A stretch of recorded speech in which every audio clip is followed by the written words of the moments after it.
We've joined by Victor Zihai Gao, who is a Chinese lawyer, businessman, and academic, who is the vice president of the Beijing-based Center for China and Globalization. Victor Gao, thank you very much to have joined us. We had been trying to get hold of you, but of course, circumstances sometimes evade us. How do you view the recent escalation with India, Victor Gao? What does it say about regional peace and stability? And how do you judge Pakistan's response from a Chinese perspective? Thank you very much for having me. Greetings from Dubai. I think the recent development shows several things. One is peace and stability need to be defended at any cost, and any attempt to resort to use of force, try to solve any particular problem, is not very constructive. Secondly, yes, indeed, there was this showdown between India and Pakistan initiated by India. And in this round of showdown, Pakistan demonstrated extreme forms of courage and wisdom and resourcefulness, and eventually actually defeated the Indian attempts. And I think there are several reasons. One is the heroism and the courage of the pilots and the soldiers and the officers of the armed forces of Pakistan. But equally importantly, the capabilities of the fighter planes by the Pakistani pilots outperformed any expectation. And I think their capabilities now became the household name in the world because they performed way beyond any expectation by shooting down quite a few very advanced planes on the Indian side.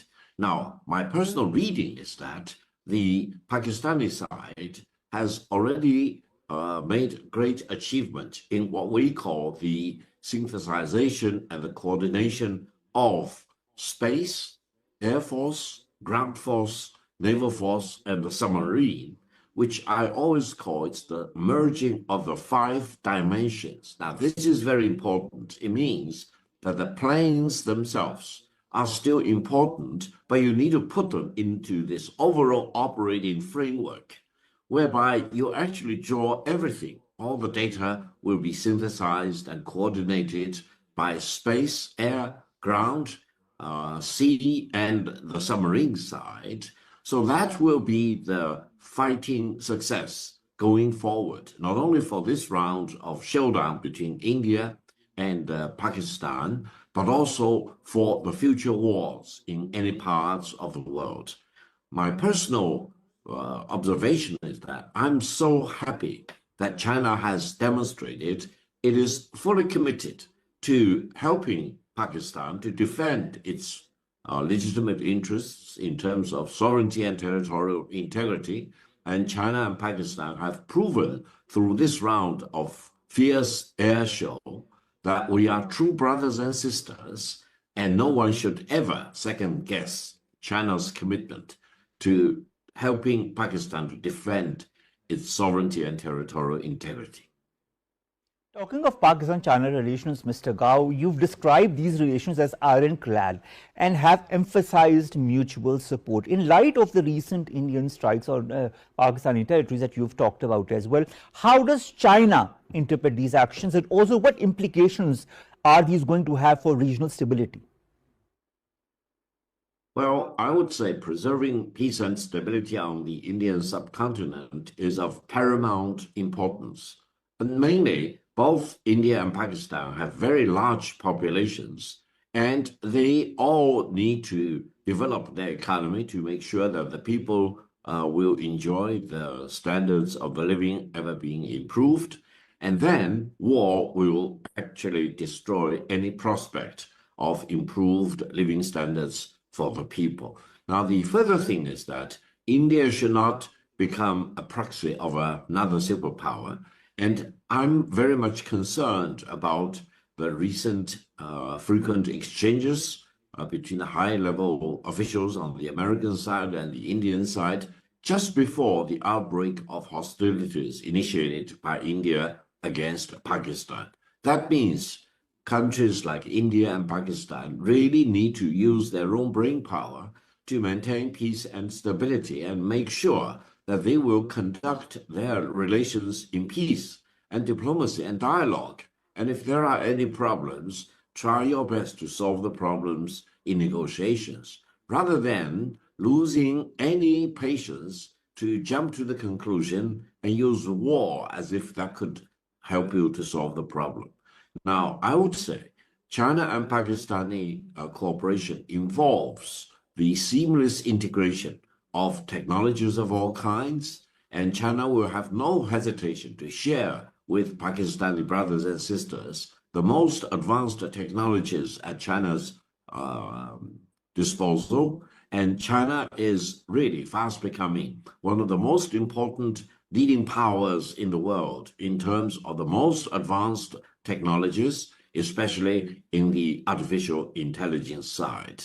That will make our brothers and sisters in Pakistan more assured that they will have the capabilities to deal with whatever adversities in the coming years and beyond.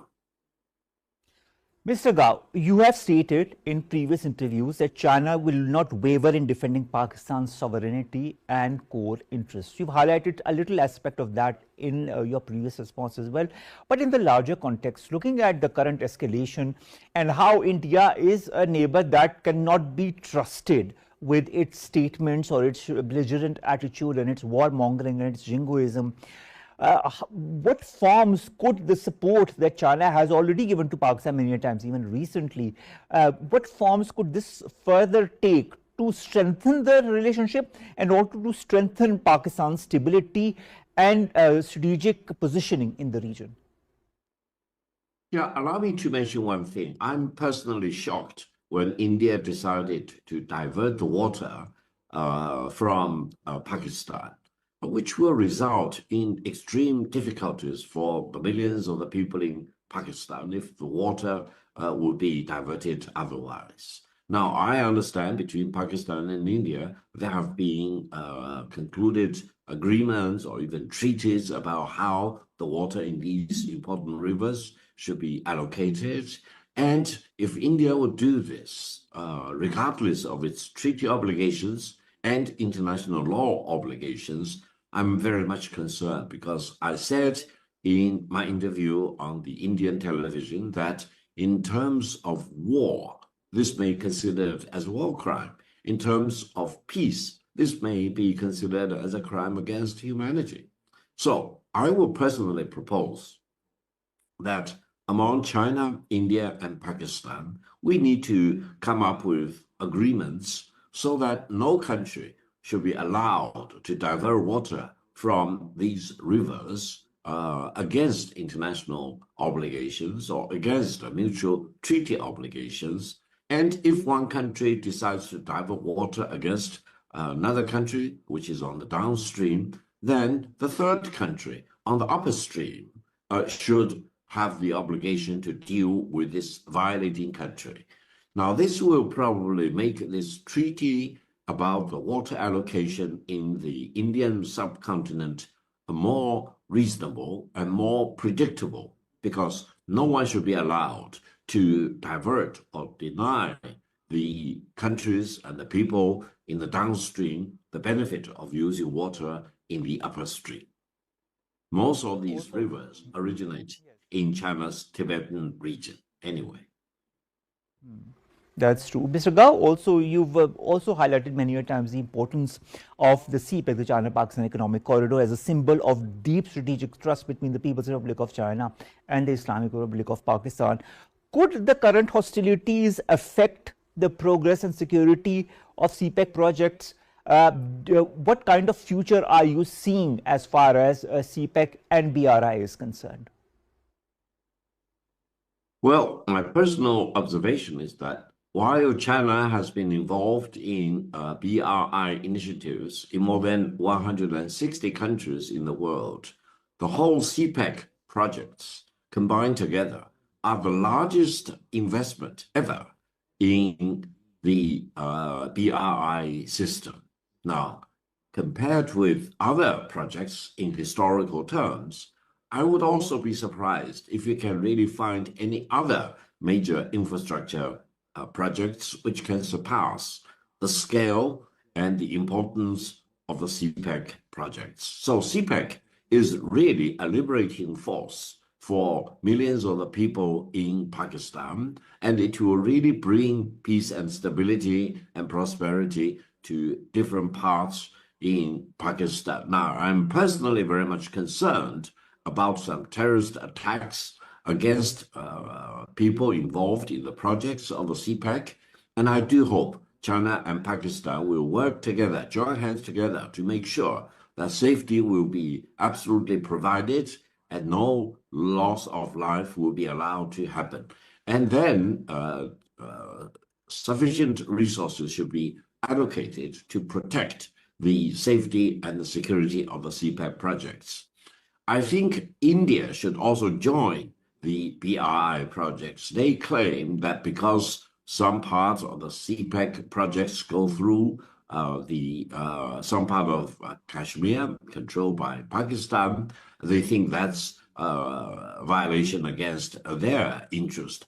I hope India will have a larger historical perspective to look at all these CPEC projects.